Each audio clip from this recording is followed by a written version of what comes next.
Buenos días, mi nombre es Margarita Hernández Francisco y soy estudiante de la licenciatura en Ciencias de la Educación.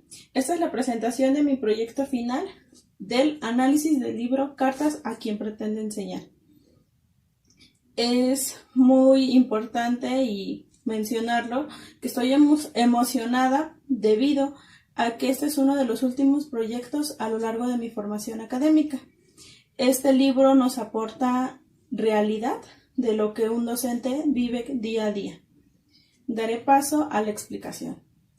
En la carta número 1 habla acerca de la importancia que es la educación para un país, para una persona, para una sociedad y todo el impacto que tiene y conlleva este proceso. Asimismo, que los docentes tenemos una responsabilidad social, política, cultural, por el impacto que nosotros tenemos en la sociedad, en el que una de las características principales es que no exista arrogancia o egocentrismo, sino lo contrario. El docente o un docente debe ser humilde, porque con ello le van a permitir obtener grandes beneficios. Asimismo, poderlo desarrollar en sus estudiantes. De que uno de los puntos muy importantes dentro de esta carta es la lectura. Muchos de los docentes que se nos pueden asignar, por ejemplo, primaria baja, como primero o segundo, tenemos el deber y el objetivo de lograr que nuestros educandos tengan una lectura e incluso un hábito por la lectura. Pero ¿qué es lo que reflexiona dicho texto? Es que primeramente, si yo como docente no tengo el hábito de leer, de investigar, de documentarme, ¿cómo yo voy a poder generar ese mismo interés en mi estudiante si yo mismo no lo estoy llevando a cabo? Esto es uno de los puntos que se abarca a lo largo de todo este libro, que primero tenemos que empezar por uno mismo para posteriormente nosotros pretender enseñar a los demás. La carta número 2 va de la mano con la carta número 1. Aquí repercute o hace hincapié en la importancia que tenemos nosotros como educadores o docentes. ¿Qué pasaría si nosotros no estuviéramos? Es decir, el alumno, el educando, el discente no tendría una persona que sea su acompañamiento, su facilitador para lograr encaminarlo hacia el objetivo de sus aprendizajes y que estos los logren. Es entonces que el miedo no tiene cabida en esta profesión. Obviamente que el miedo es una sensación que puede ser innata, porque todos los seres humanos lo tenemos, e incluso otros seres vivos. Pero en nuestra profesión, el miedo es algo con el que tenemos que lidiar para que no afecte nuestras situaciones, nuestras actividades o aquellas que se puedan presentar dentro del marco educativo, en el aula, con directivos o padres de familia, en este caso. Además, que es importante reconocer como docentes nuestras fortalezas y nuestras debilidades para que trabajemos sobre ellas y podamos lograr mantener o lograr regular ese miedo que se nos presenta, si es que, por ejemplo, somos personas muy nerviosas, en el que debemos de crear ambientes de aprendizaje basados en confianza para que el alumno no tenga miedo a equivocarse, porque finalmente, conjuntamente, ambos estamos aprendiendo, para que así nosotros podamos cambiar los paradigmas que traemos acarreando a lo largo de mucho tiempo, como por ejemplo, de que leer es aburrido, aprender cuesta, o que solamente aquel niño que no tiene un 10 de calificación significa que no puede tener o ser reconocido por alguna otra habilidad que nosotros tengamos. Ser docente no solo es tener un cúmulo de conocimientos, sino ir más allá para poder nosotros desarrollar y potenciar nuestras habilidades, como la de nuestros educandos, para que logremos a cabo los objetivos que nosotros nos planteamos a lo largo de un inicio escolar o en una planificación didáctica, que meramente es un guía, pero aunque sea un guía, también está encaminado para nuestro educando. La carta número 3 específicamente reflexiona y yo creo que se concreta en que como docentes no lo sabemos todo y no somos perfectos, pero No porque no seamos perfectos o no lo sepamos todo, signifique que nosotros nos vamos a quedar así, sino que aquí también viene e implica la habilidad de investigación, de documentarse. La práctica educativa es muy importante porque esta puede considerarse como una de las herramientas para la transformación de la sociedad. Que para que nosotros tengamos ese objetivo de forjar, primero nosotros tenemos que comprender, reflexionar, ser más empáticos y así desarrollar muchas más habilidades. Es inminente que en la actualidad la desvalorización del servicio profesional docente es uno de los aspectos en el que nuestro país a los maestros se les dice que no trabajan. Bueno, que no trabajamos, que no hacemos nada e incluso que actualmente o durante estos meses que los padres de familia hicieron lo que es nuestro trabajo, pero ellos no saben que detrás de un video, que por ejemplo de 5 minutos que se les pudo mandar a los educandos, hay diferentes aspectos, como por ejemplo inversión de tiempo, documentación, ver de qué manera yo voy a lograr transmitir ese aprendizaje si yo como docente no estoy familiarizado con la tecnología o no tengo mucho campo de conocimiento en ello, ingeniármelas para ver y lograr que mi estudiante logre esos objetivos que bien o no tan alto como se tenían expectativas se lograron en el término del ciclo escolar, pero finalmente es un esfuerzo que se nos debe ser reconocido. Y asimismo también sabemos que no es remunerado económicamente de la mejor manera o como uno quisiera, considerando todos los aspectos en el que engloba ser docente. Pero obviamente este aspecto económico ya no está en nuestras manos, sino de las políticas administrativas, económicas. Pero ¿qué debemos de tomar de esto? ¿O qué podemos sacar lo positivo de ello?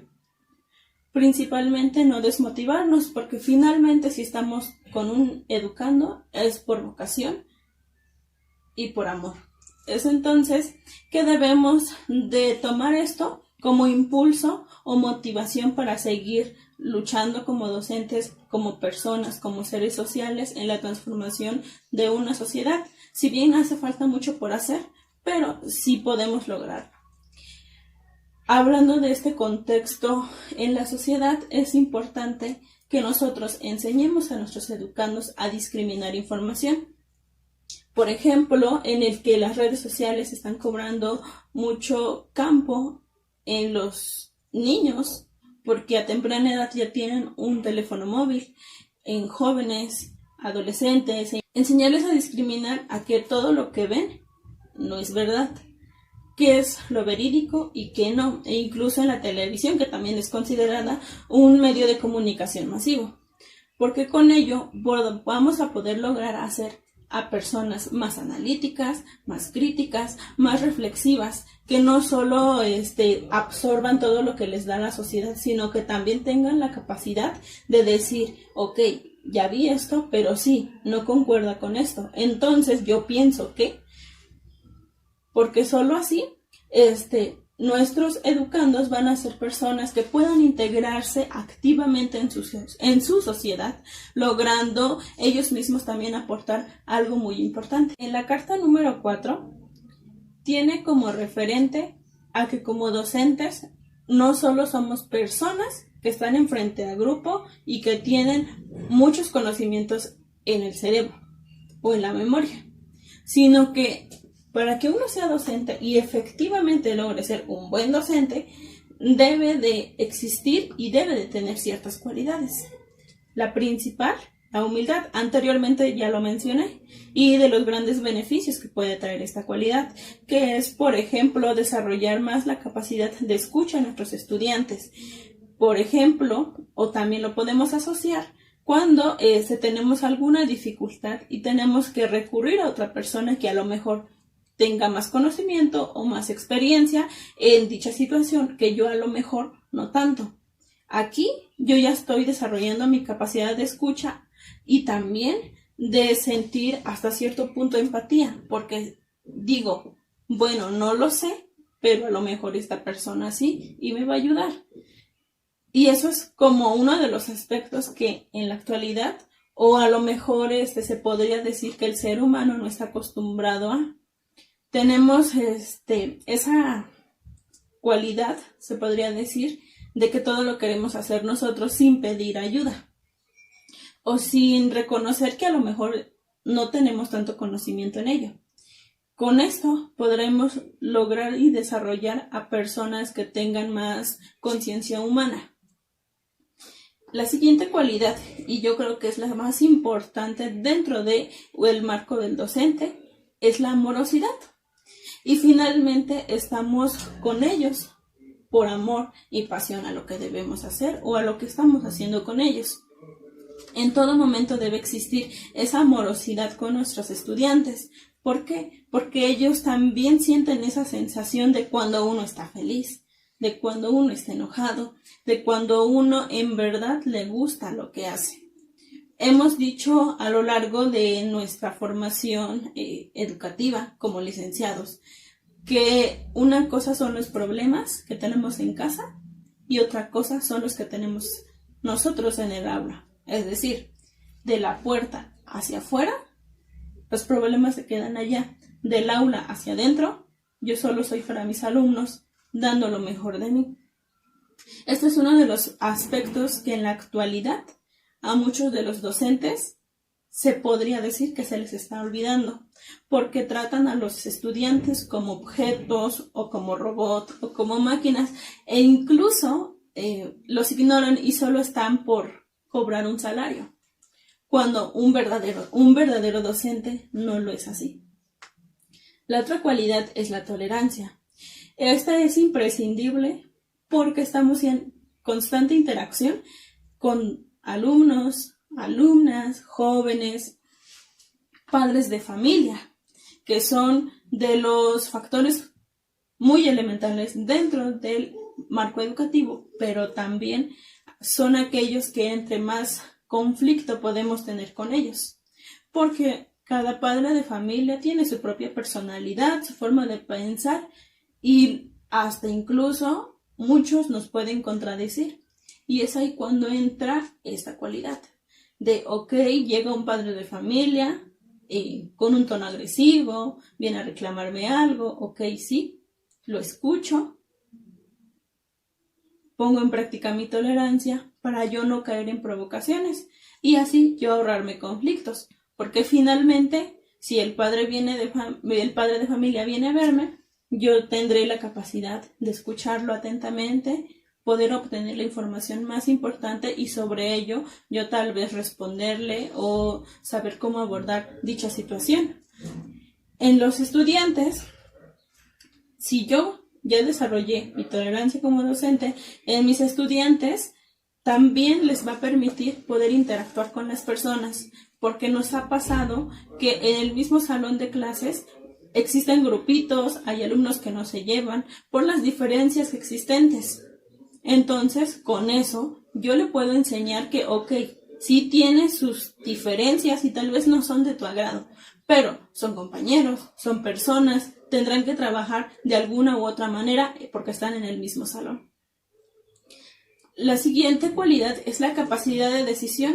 Esta es una de las cualidades o habilidades que nosotros debemos de tener muy desarrolladas, especialmente en el aula de clases, que es en donde suelen suceder diferentes situaciones. Estas situaciones nos van a implicar que nosotros estemos en un estado de equilibrio, es decir, que nuestras decisiones o las decisiones que tomemos sean de carácter democrático y justo. Es decir, ni tú, neutro, para que con ello no se den malas interpretaciones como favoritismos, porque sí nos ha pasado que un alumno puede decir, es su consentido, por eso le dijo que sí, o por eso le dijo que no, o por eso no lo castigó. Para evitar dichas situaciones que a su vez se vayan convirtiendo en conflictos más grandes, es importante que desarrollemos esa capacidad de decisión y para que esa capacidad de decisión sea desarrollada, Por lo tanto, debemos ser más analíticos en las situaciones. Si bien hay cosas que a lo mejor en la universidad no se nos fue enseñado a cómo abordar o reaccionar en dicha situación, con lo poco o mucho que conocimos, podremos saber cómo abordarlo. En la quinta carta es sobre el primer día de clase. Para muchos docentes que no hemos tenido mucha experiencia con los estudiantes, el primer día de clases resulta emocionante, alegre y hasta cierto punto intimidante. ¿Por qué intimidante? Porque son nuevos alumnos, no los conocemos, no sabemos cómo son sus personalidades, sus estilos de aprendizaje, las habilidades que tienen para que nosotros podamos abordarlo. Es importante que en este primer día de clase un docente no demuestre inseguridad, porque como es el primer día de clase es cuando tenemos mayor impacto sobre ello. Entonces, si yo demuestro inseguridad, esto va a originar que mi estudiante desde el primer momento que vea que yo soy una persona insegura, pierda el control sobre esa persona o incluso sobre todo el grupo y solo se preste a vacilación. Además que en este primer día de clase nosotros debemos ser unas personas más analíticas y más observadoras para lograr identificar y reconocer qué tipo de alumnos estamos teniendo. Es fundamental que nosotros estemos prevenidos para cualquier situación. Si bien existe una planificación didáctica para que sea una guía, incluso para que nosotros podamos verlo y decir, me toca esta actividad en tanto tiempo, pero por alguna otra situación que esté fuera de nuestras manos y no se lleve a cabo, nosotros estar prevenidos para poderla llevar a cabo con otra actividad, para que así mi sesión de clase no se vea cortada. Por ser el primer día de clase, es importante que nosotros implementemos técnicas de rompehielo con el fin de interactuar más con los estudiantes, conocerlos, porque con cada uno de estos aspectos nosotros vamos a estar desarrollando más nuestra habilidad analítica y asimismo lograr que ese amor y esa vocación por nuestros estudiantes, o mejor dicho, por nuestra profesión, se vea reflejada aún más. En la carta número 6 habla y hace referencia acerca de la importancia de forjar una buena relación entre docente y alumno, y a su vez de la importancia y de sus beneficios. Es decir, la relación del docente y el alumno contrae o conlleva diferentes aspectos.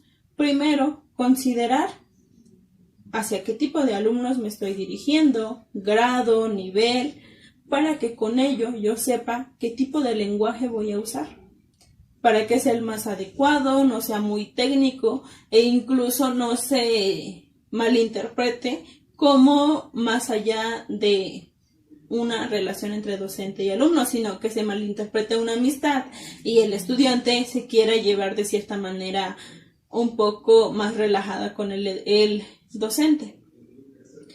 Las relaciones entre estos dos actores de la educación tiene beneficios, porque si se establece un buen proceso comunicativo, se van a poder llevar a cabo diferentes actividades y a su vez el logro de los objetivos. ¿Qué vamos a poder desarrollar de esto? Desarrollar habilidades lingüísticas, es decir, yo como docente saber qué tipo de lenguaje escrito y oral voy a saber implementar con mis estudiantes y a su vez los estudiantes también van a desarrollar esa habilidad. La séptima carta tiene también relación con la sexta, porque si en la sexta se habló de la relación entre el docente y el alumno, aquí habla acerca de la importancia del proceso y de comunicación entre ambos, es decir, cómo debemos fortalecer dicho proceso para que sea lo más efectivo posible y que nosotros podamos lograr que los estudiantes entiendan lo que nosotros queremos decirles. En el que nuevamente vuelve a mencionar que es importante que nosotros cuidemos el nivel del lenguaje que estamos utilizando hacia con ellos, oral y escrito, tomando en consideración los aspectos que ya anteriormente mencioné, en el que nos va a traer diferentes situaciones muy benéficas, principalmente el desarrollo y fortalecimiento de habilidades lingüísticas e incluso habilidades sociales. Por ejemplo, si hay alumnos que son muy tímidos y nosotros logramos implementando ciertas estrategias o técnicas que impliquen que nuestros estudiantes estén en constante expresión, ya estaríamos desarrollando en ese estudiante que a lo mejor casi no quería hablar, estaríamos desarrollando habilidades lingüísticas, en el que dicho proceso comunicativo debe estar bajo un fundamento de libertad de expresión, pero libertad de expresión no significa que vamos a dejar que nuestros estudiantes digan groserías, sino que estén bajo libertad de expresión de, ok, si en mi salón de clase tengo a un niño que a lo mejor tiene alguna discapacidad, tengo a un niño que tiene un estatus económico un poco más alto y tengo otro niño que tenga un estatus económico un poco más bajo, obviamente sabemos que los contextos son diferentes. Por lo tanto, las habilidades lingüísticas de cada uno también son diferentes. ¿Qué vamos a lograr con ello? Que estos desarrollen habilidades lingüísticas para que se puedan comunicar de una manera más efectiva y que a la hora de poder enfrentarse e integrarse en la sociedad, nosotros logremos que estos estudiantes o educandos sean lo más efectivos posibles en cuanto a comunicación. Y a su vez a nosotros también, que esto nos permitirá a que eliminemos poco a poco las inseguridades que a lo mejor tengamos el hablar frente a grupo. En la 8ª carta habla acerca de la importancia de la identidad. Se puede definir identidad como el conjunto de rasgos o características que cualquier persona e incluso un ser vivo debe tener o tiene. Es importante que nosotros tengamos establecidos nuestra propia identidad para no generar inseguridades. Y si en nosotros como docentes es importante, en el educando lo es aún más. Y no solo porque uno quiera decirlo, porque el docente diga, ay, es importante mi identidad, sino que también está establecido en el artículo 3 de la Constitución Política, en el que marca y dice que un estudiante debe ser instruido bajo una educación intercultural, principalmente porque nuestro país, y como lo sabemos, es muy diverso pluriculturalmente y culturalmente. Entonces, debemos trabajar bajo una educación intercultural, ya que a lo largo de las sesiones o incluso cuando nosotros ya conozcamos más a nuestros educandos, podamos reconocer que efectivamente cada uno viene de contextos diferentes. Y por lo que, entonces, si son de contextos diferentes, eso significa que tienen costumbres diferentes, hábitos diferentes, habilidades lingüísticas diferentes, que finalmente nosotros tendremos que trabajar con ello. Y tenemos que trabajar sobre ello para que el estudiante no se sienta discriminado o rechazado por parte de nosotros. La educación intercultural puede promover y romper con las barreras de exclusión y discriminación en nuestro país, porque ahí es importante decir que no solo se refieren a las etnias, porque en la actualidad se puede observar que es una sociedad tan cambiante que se ve en los actos sociales que nos pueden transmitir los medios de comunicación, como por ejemplo que existen más ideologías sexuales o más preferencias sexuales, que existen más culturas, que existen más religiones. Entonces es aquí cuando nos damos cuenta que no solo son etnias, sino es todo lo que nos rodea, todo lo que puede rodear al educando. Además del tipo de familia con el que éste se encuentre. Por lo que entonces este tipo de educación resulta fundamental para que nosotros podamos desarrollar en los estudiantes y fortalecer su autoestima, porque así lograremos que ellos se sientan, y si no, o no saben qué es su identidad o qué es lo que los caracteriza, se sientan caracterizados y desarrollen esta capacidad para que cuando se integren a la sociedad no se sean o no se sientan como personas excluidas, discriminadas y sobre todo sin identidad. En la 9ª carta habla acerca de las relaciones interpersonales, tanto del docente como del estudiante, y cómo nosotros podemos fortalecerlos y desarrollarlos, ya que establecer relaciones interpersonales efectivas bajo un proceso de comunicación basado en respeto, justicia, libertad y democracia nos va a permitir no solo a nosotros, sino a los estudiantes lograr integrarse en su sociedad y actuar de una manera activa como ciudadano para poder potencializar sus habilidades. Dichas relaciones interpersonales no solo engloban que se comunique efectivamente, sino que tenga y desarrolle más capacidades o más habilidades que le permitan lograr dicho objetivo, en el que los contextos siempre van a ser importantes. Si hablamos del docente, como personas somos seres sociales. El docente lo es aún más, porque bajo su cargo tiene un conjunto de alumnos. Y este conjunto de alumnos tiene padres de familia y estos padres de familia conviven en la sociedad y en la sociedad también se encuentra el docente. Entonces, y aunque suene a lo mejor feo, como docentes tenemos que cuidar nuestro comportamiento porque socialmente tenemos mucho impacto. Es decir, es docente, sí, tiene que poner el ejemplo. Por eso en muchos de los autores hablan y marcan acerca de que tenemos que predicar con el ejemplo. Es decir, si yo no me siento orgulloso de mi cultura mexicana, ¿cuál es mi identidad? ¿Cómo yo voy a poder lograr o pretender que mi estudiante lo haga? Último, esta carta habla acerca de la disciplina.